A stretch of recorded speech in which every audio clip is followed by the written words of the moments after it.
Happy Independence Day from Willie the Composer. Driving on the road.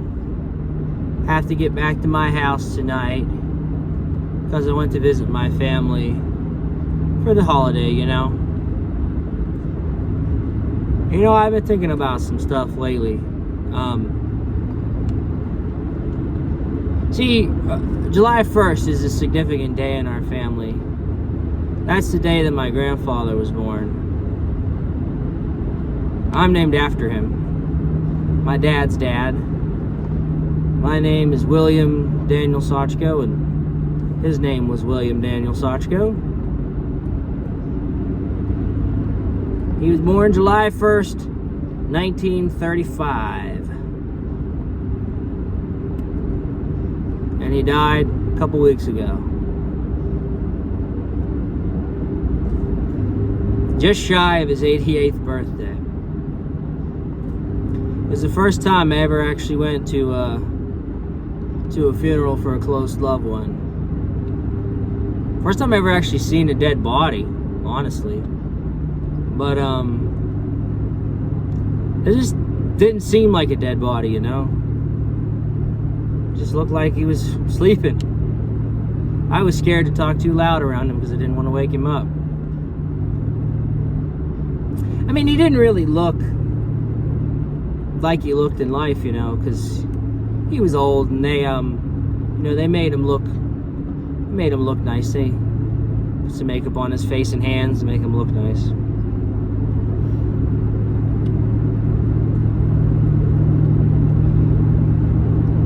I think everybody who didn't get the chance to meet him missed out on meeting one of the nicest guys there ever was. The thing is, everybody always knew how smart he was. He's probably the smartest guy. Certainly the smartest guy I ever met. But more than that, what really made him who he was the love that he showed his family. He loved his wife, Arlene, so deeply. It was a true romance from beginning to end.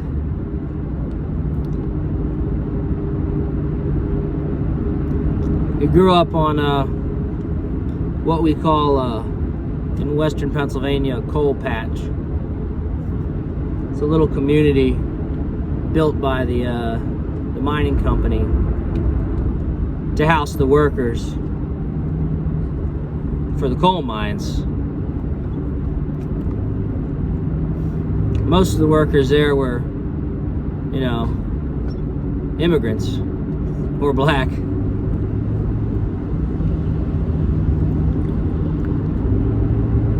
My grandfather was first in his generation, was first in the family born in America. His father came over as a young boy.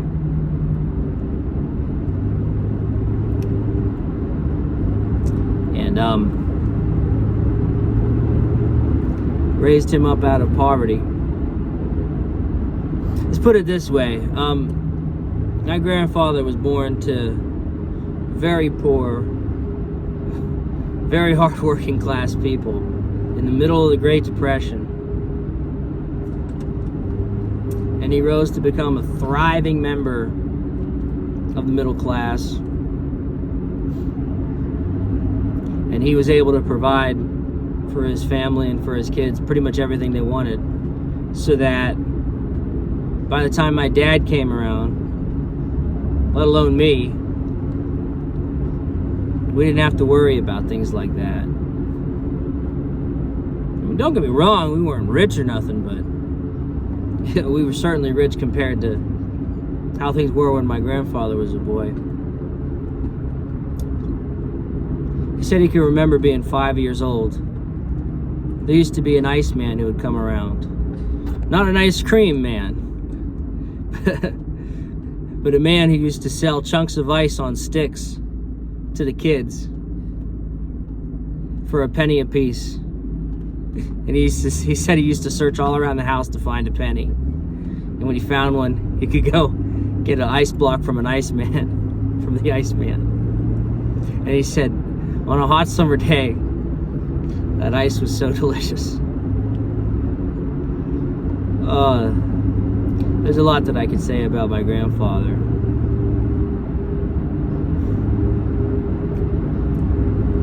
Everybody who knew him knew how good of a guy he was. He was kind, he was generous, he was intelligent. Most of all, he was very loving and accepting. He had a kind of unconditional love for his family members. That was, no matter what, you could talk to him.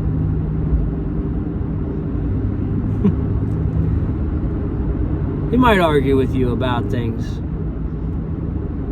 but only because he cared. To us grandkids, he was always the best. And we always loved him. I mean, I knew this day would come. And I'm glad he got to at least live into his late 80s. But, what can I say? I'm named after him. My dad's name is Daniel, not William. Which is, and when he was a kid, he used to be called Danny. Daniel's a family name in our family. So of course they called me Danny when I was a boy. But I always knew that my real first name was William, just like my grandfather. Of course he went by Bill. So I decided that I wanted to be William just like him. So around 4th grade, I decided I was no longer to be called Danny, and everybody had to learn my new name. I was now William. A couple years later, I would take the nickname Willie. I like it better than just the plain old William. It sounds too formal to call somebody William. I needed some kind of nickname, and I couldn't be Bill. My uncle was Billy, so I couldn't be that either. I went with Willie. I think it suits me.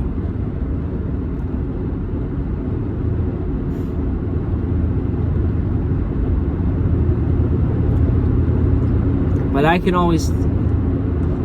just remember how much he loved his wife and how much he loved his kids, and how much he cherished our time together. He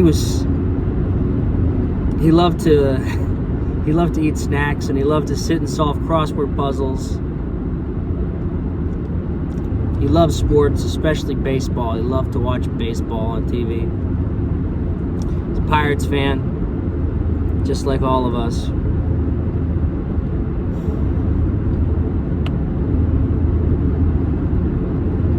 I don't know. I wish I would have planned this out a little better, but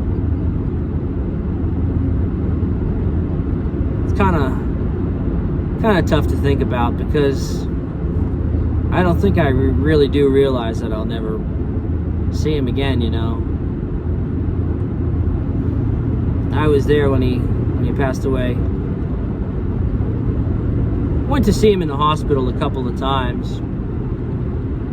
He had a lot of issues. I don't want to go into it, but by the end of it, our family decided it was the best choice was to just, rather than have him suffer another minute, we just, let him sleep and took him off the life support. And I showed up just moments before the doctor came in to tell us that he was gone. I was so glad that I was there. I got to hold his hand and kiss him on the cheek. His hair was so perfect still. Oh, he had all his hair. It was a little thinner, and then it all turned completely bright white. But he had all of it. Oh, he loved crossword puzzles.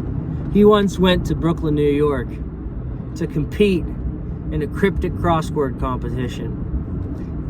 Cryptic crossword is like a combination of a cryptogram and a crossword. You have to decode the words to figure out what the clues are before you can then fill out the actual crossword.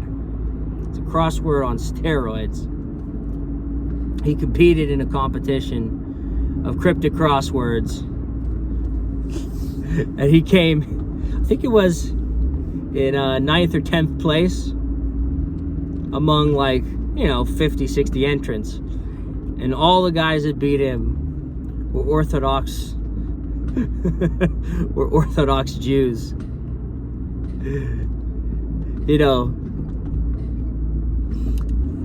Hasidic Orthodox Jews. Real religious types, the kind of guys whose job it is to sit around all day and study. That's how good he was. He was the greatest Gentile crossword solver in America.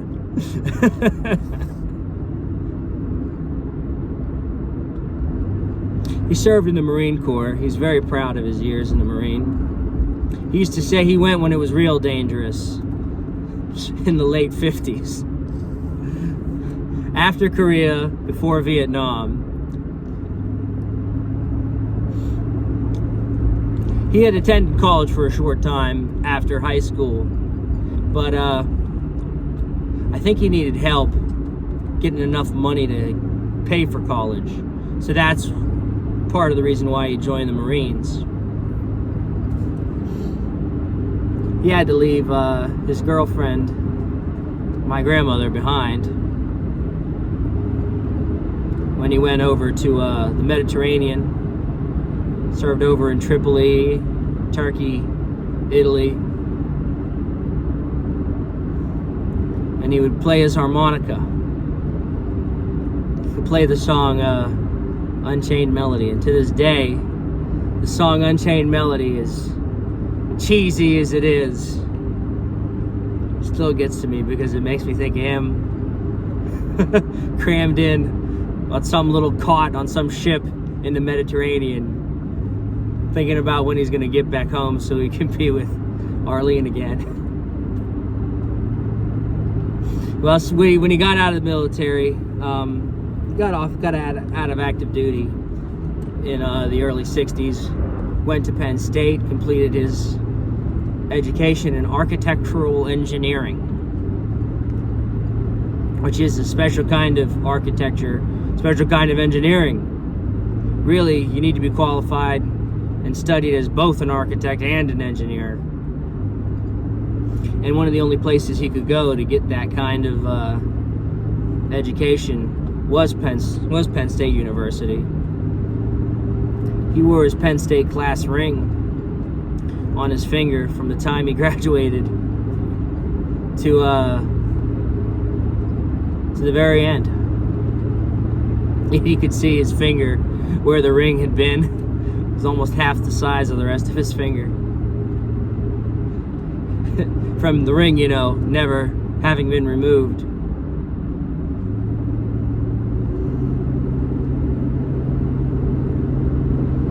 He married my grandmother. They were married for something like 61 years. My dad was born shortly thereafter, and then about 8.5 years later, something like that, my uncle was born.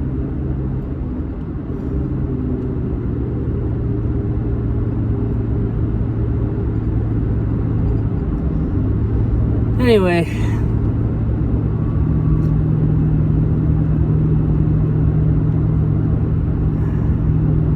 I just don't know.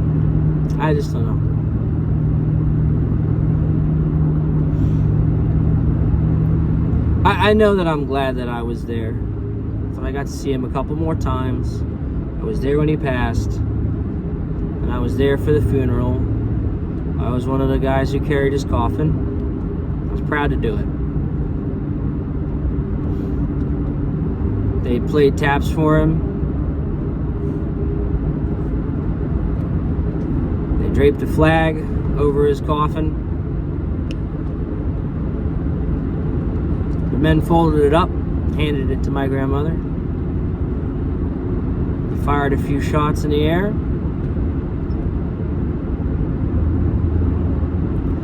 The priest, Byzantine Catholic priest, came and did a service for us at the funeral parlor and said a few words at the gravesite. They didn't lower the casket into the ground until after we left, but it was still nice to sit there and just feel the breeze, you know. It was weird. It was raining all night and all morning. And then when we went to the graveyard, the rain stopped. And all that was left was the wind, man. And I know it sounds funny, man. I know it sounds cheesy. I know it sounds stupid, but I'm telling you, his spirit was on that wind, man. I'm telling you.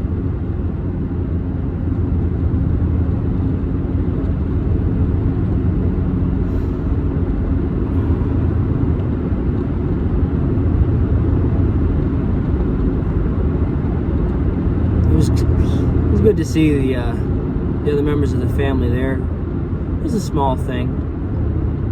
We didn't make it open to the public. We had a small private affair. That was what Grandma really wanted. She said she never liked funerals that were long and drawn out and lasted multiple days, and big viewings where all these people showed up. Let's just have something small and fitting and appropriate. Leave it at that.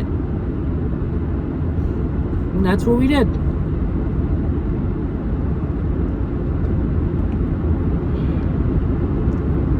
And the best part is that, especially since it was a small private affair, you know, I really felt perfectly fine to just take my time to process my emotions and let it all out and cry when I wanted to, you know? It was good to be able to do that. I had been holding it in for all those days before, and it was nice to actually have an opportunity to sit there and feel my feelings, you know? But I'll always think about that. I think about my grandfather's grandfather came over to this country with his wife and son. He was very strict and hard on his kids. So I've heard. My great grandfather wanted to play baseball. This is back in, you know, I don't know, the 1910s. My great grandfather wanted to play baseball, but great grandfather wouldn't buy him a glove. So my great grandfather got a job and worked like a dog. He was a boy, you know, maybe 10 years old, who knows. He finally saved up enough money to buy a baseball glove so he could play baseball with his buddies.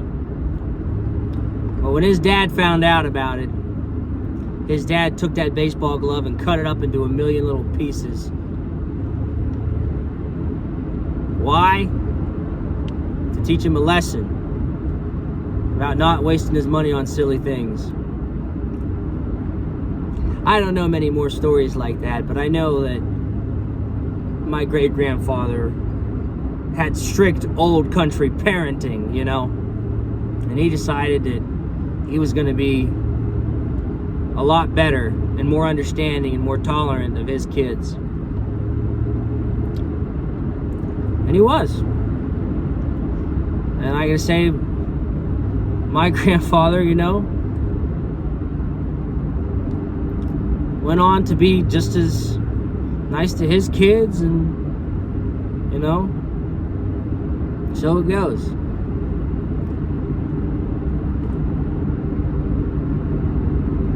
I love you all. Good night. Happy Independence Day. I'll try and get this uploaded before midnight because I only started filming this because I realized that it was July 4th and I hadn't made any plan to post any video, and I always post a video on July 4th. And there's nothing really more to talk about than what's on my mind, so many stories about my grandfather. Just wish you could have known him.